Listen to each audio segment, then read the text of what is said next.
तो ये है मेरी मम्मी की 32 साल पुरानी सिंदूरदानी, जिसका मैंने मेकओवर किया है। तो इसी के साथ मैं अपने मम्मी पापा की शादी की स्टोरी सुनाती हूँ।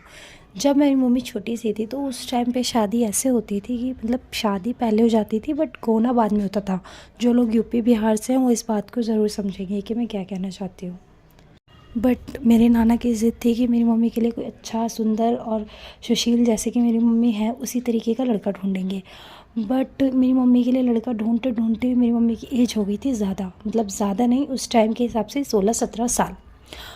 तो क्या हुआ, मेरी मम्मी के लिए एक रिश्ता आया और वो रिश्ता हमारे ही रिलेटिव्स में से था, जो कि मेरी मौसी की नंद के बेटे का था।